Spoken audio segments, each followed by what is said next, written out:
Brother, it seems that many of us here don't really know about the Hamsa Chakra. About what? About the Hamsa Chakra. Hamsa. In terms of understanding how it relates to the Vishuddhi and what we can do to strengthen our Vishuddhi. Hamsa Chakra stands between the Vishuddhi and the Agya, as you can see clearly, positioned like that. But from Vishuddhi, there are many nerves which pass through Hamsas and end up here. They don't all go to the brain. Or we can say that at this time, at this point, all our reactions, which are what you call reflex reactions, finish off. So, supposing now I get some dirty smell, I'll close my nose like that. Or if I can't hear, I'll just pull my ears like this. Or if I see something dirty, or if I see something jarring, my eyes will close automatically. If somebody tries to put a pin through me, immediately I'll spontaneously. It's all built in within my system and your system too, that you react with reflex action. Same thing may not happen to animals. Animals are different. Some animals have certain reflex actions, some have some reflex actions. But we are different, and our reflex actions, we are all practically just the same. There's not much individuality. There isn't much difference in our reflex actions. At the most, with conditioning, somebody might say, yeah, somebody might say, oh, somebody may say something. That's different. But the reflex actions are just the same. So up to the reflex action, we don't have to use discretion. Then starts our discretion part. As discretion starts when we are using these two nadis which meet here without going to the Agya. So when these two nadis meet here, what happens? We start seeing through our experiences. First would be a reflex action, automatic reflex action. The second is when, supposing a child, if you tell the child, now this is hot, don't put your hand there, he won't listen. Put the child. With the experience, he will develop reflex actions, the conditionings of it. So thus reflexes are built in within us. Also, they are built in within us with, we should say, with other conditionings like, you see, in a country, supposing there's racialism, or in a country like ours, there's a caste system, then person react according to what they have learned from childhood. All these conditionings could be of the present day when you are born. You could have been yourself born in last life in, say, Africa. Today you are born with a white skin, so you have started sort of calling that African you have become. All these conditionings can be built into your Hamsa Chakra, which have come from your training of the mind. You can see the experiences of the mind, the experiences of the society, of your knowledge, of your education, the way you are conditioned can be built in here, in the Hamsa Chakra. And it reacts to things which has no meaning.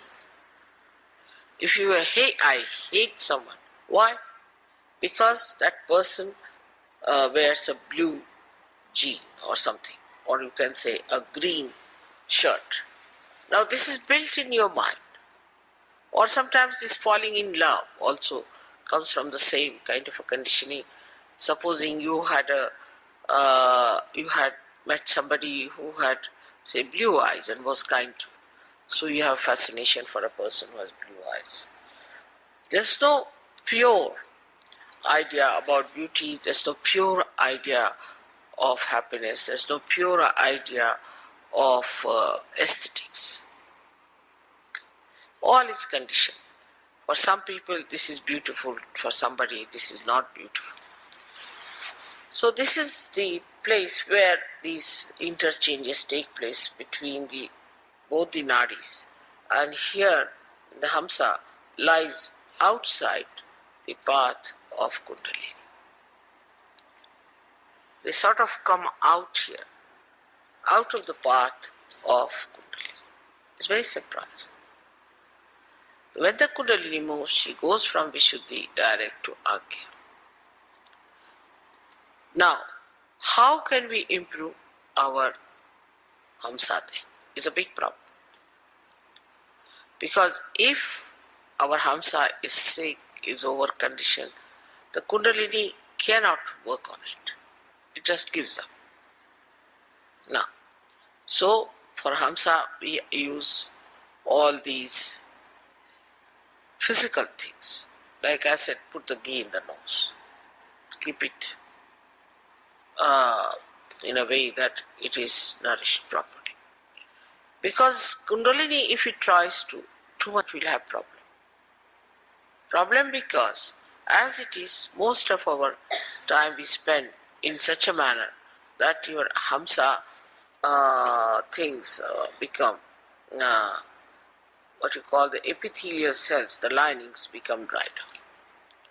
Now when the Kundalini rises, she may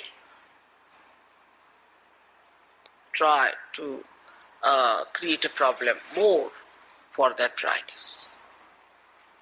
Maybe. So it is kept out.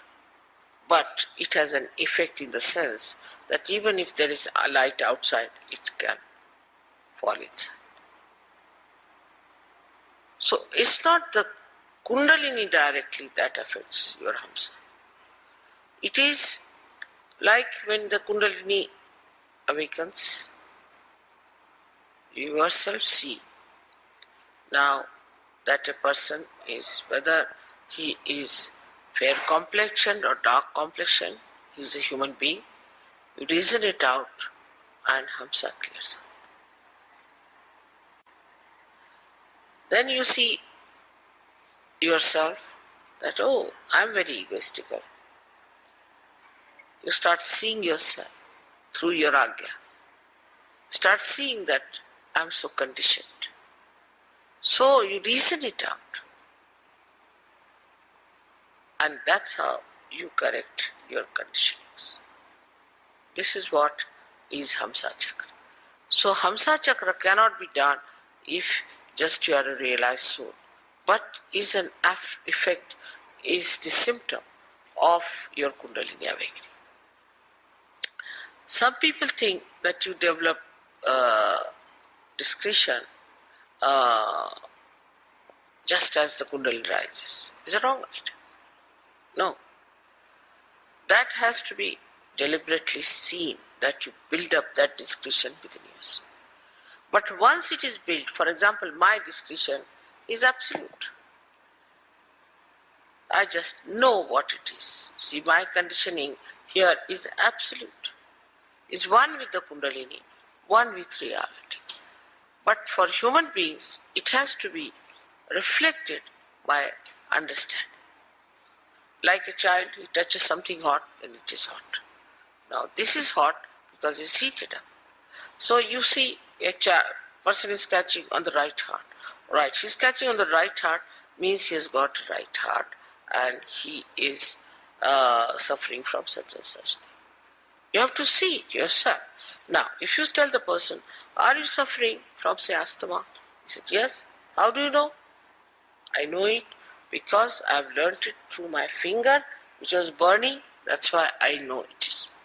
But supposing somebody has an asthma, and in that place the part, your Kundalini, you will get asthma immediately. You see the point? The conditioning cannot come to us unless and until it passes through or sieves through our reasoning and understanding. Are you understanding the point? It cannot work out. The reason is it filters your collective consciousness. Otherwise you go near a person who has AIDS and you become collectively conscious that he has AIDS. And if you imbibe all that into you as a conditioning, you will get it. But you are separated. Like a person who reads there's a very nice story about this, Jerome has written. Like one man, he went and read Materia Medica.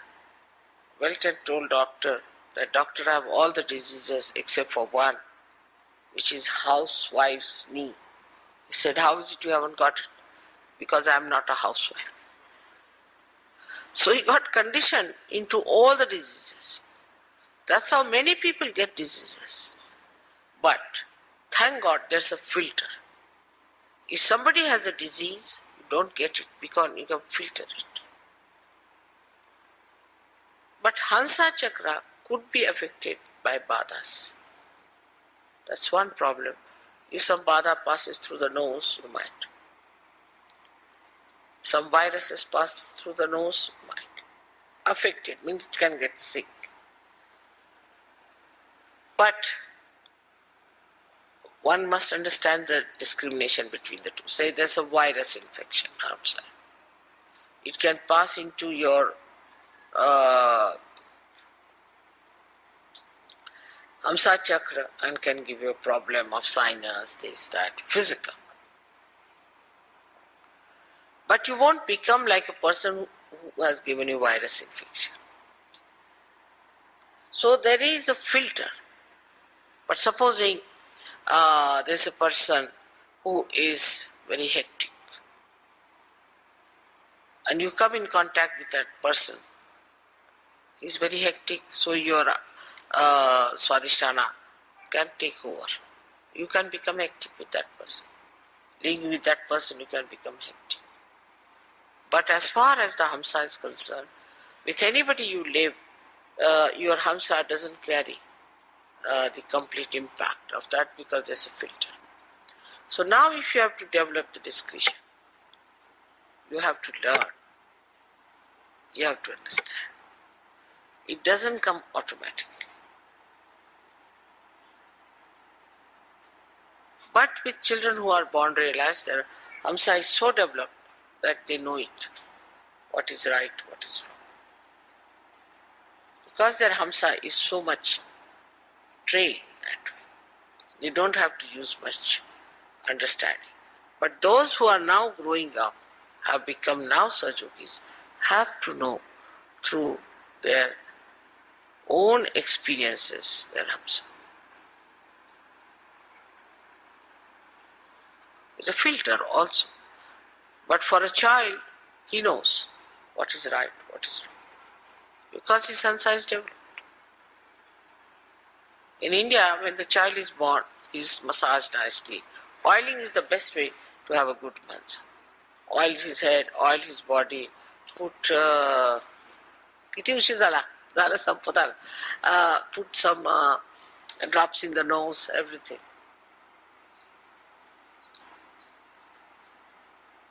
They try in the ear, in the nose, and that's how they build up.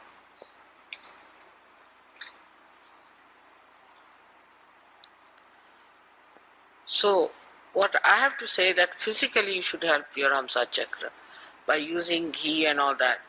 And mentally you should use it by learning things. In experience, what to do, how to do it, how to work it out, how to establish. That is how Hamsa Chakra grows and makes you discreet. That's why a tradition is very important. Tradition gives you the growth of the Hamsa Chakra. And then you go on discarding whatever is wrong out of that tradition. Then again, you keep whatever is good. You give it to your children, to your children, to your children.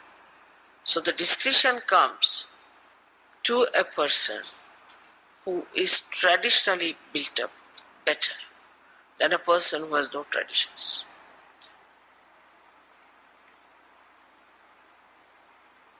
Now, for example, this morning I was discussing that people fill the wash basin and wash their face in the West. In India, we cannot conceive of it, cannot even think of it. I mean, people don't know it can be done.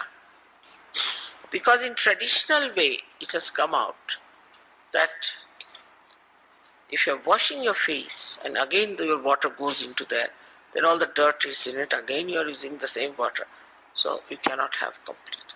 So always use running water. Traditionally, we've learnt it. So it's so much in our heads, in our discretion, that we cannot even think of such a thing.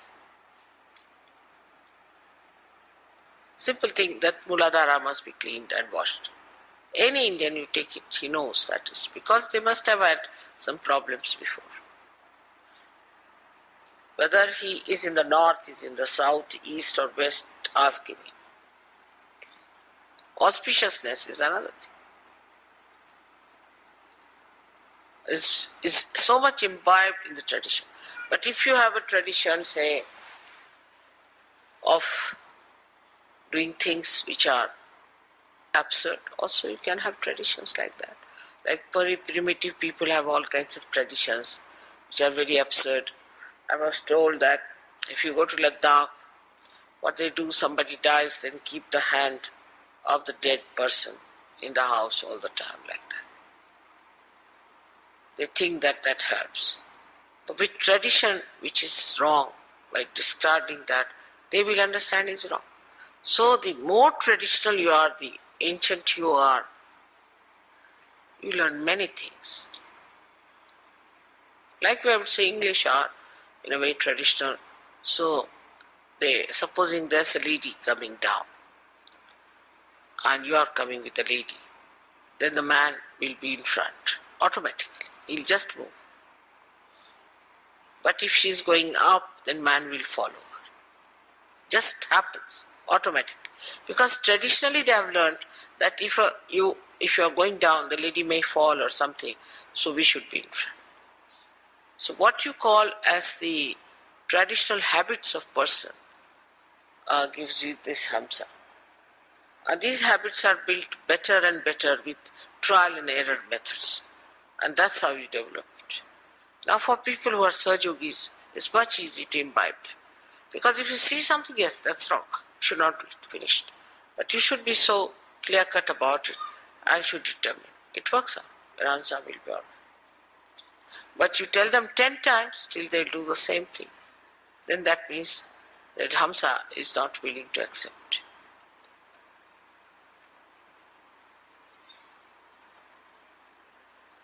But you must nourish it, you must look after it, you must, as I said, also the kajal is very good for Hamsa Chakra. All kajal and the oil in the nose, ears, is very good.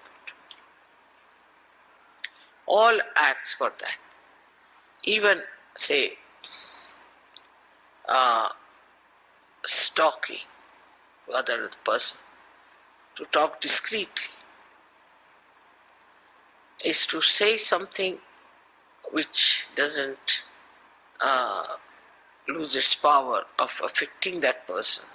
Like if you say something very harsh, then you should know how to neutralize it so that he retains that into himself. All these discretions only come also by tradition.